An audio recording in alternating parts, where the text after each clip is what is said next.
Salut les historiens, nous voilà en 2020. Avant de débuter la vidéo, laissez-moi vous présenter mes vœux les plus chaleureux pour 2020. Que cette année voit la réalisation de vos projets et soit pleine de joie. Quoi de mieux de débuter cette nouvelle décennie avec une histoire du temps. Vous êtes jamais demandé pourquoi est-ce qu'on divisait un jour en 24 heures et chaque heure étant divisée elle-même en 60. L'histoire de la mesure du temps, c'est parti sur Identité à venir. La mesure du temps se confond avec l'histoire de l'homme. Il faut revenir aux temps primordiaux. L'humanité s'est d'abord basée sur les astres et le cosmos pour mesurer le temps qui passe.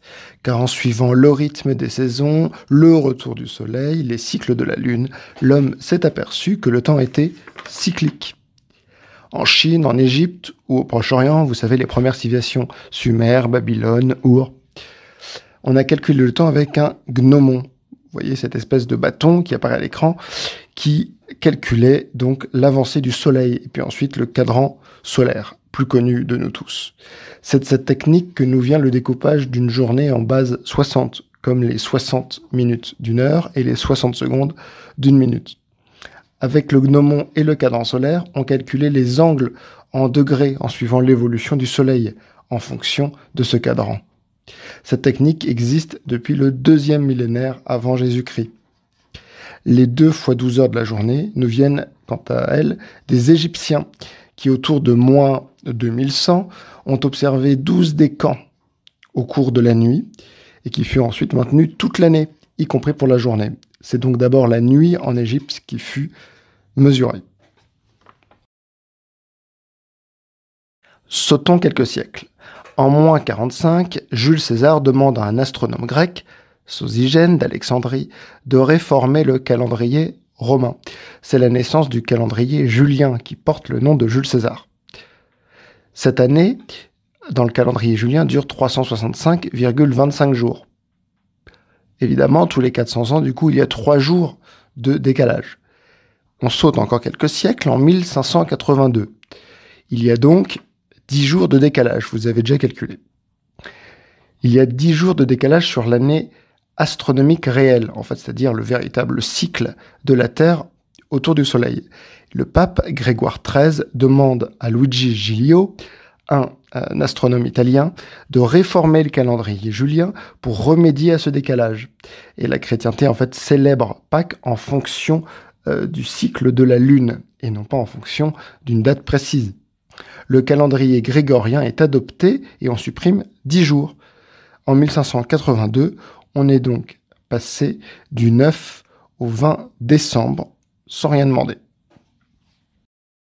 Alors si vous vous êtes déjà demandé pourquoi est-ce qu'on était en 2020 et non pas en 6824 ou en 694, eh bien sachez que les années de l'ère chrétienne ont été calculées au VIe siècle par un moine, Denis le Petit. Ce moine a calculé l'anno Domini, c'est-à-dire l'année de naissance du Christ, qui a été décrétée en 1 de l'ère chrétienne, en 1 et non pas en 0, puisque d'abord le 0 n'était pas encore apparu en Occident, et ensuite lorsqu'un bébé voit le jour, il n'est pas dans sa 0e année, ça n'a aucun sens, mais dans sa première année. On sait aujourd'hui que Denis le Petit a vu juste, il s'est trompé de 4 à 7 ans, ce qui pour les calculs de son époque est tout à fait honorable. Le Christ serait donc né vers moins 7 ou moins 4 avant Jésus-Christ, et nous serions autour de l'an 30. Évidemment, il faudrait tout redater, donc on reste en 2020. Les Romains, eux, dataient comme les Grecs les événements à partir des années des magistrats ou des empereurs un peu plus tard. L'an 2 du règne de Marc Aurèle, 10e année de Commode, etc., etc. La grande révolution dans l'histoire du temps et de sa mesure, c'est l'horloge, qui sera plus tard déclinée en montre. L'horloge naît au début du XIVe siècle, et elle n'a qu'une aiguille, celle des heures. C'est beaucoup plus tard qu'elle en aura 2, celle des minutes, puis 3, la trotteuse, qui marque les secondes. Pour résumer, il s'agit d'un poids moteur qui enclenche des engrenages qui font tourner l'aiguille. Je pense que tout le monde a à peu près compris le système, même en n'étant pas du tout scientifique.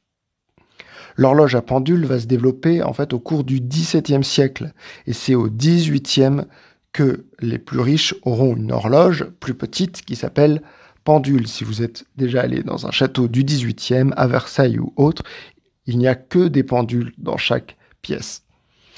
Au 19e siècle, on voit l'industrialisation de la production des horloges, puis des montres.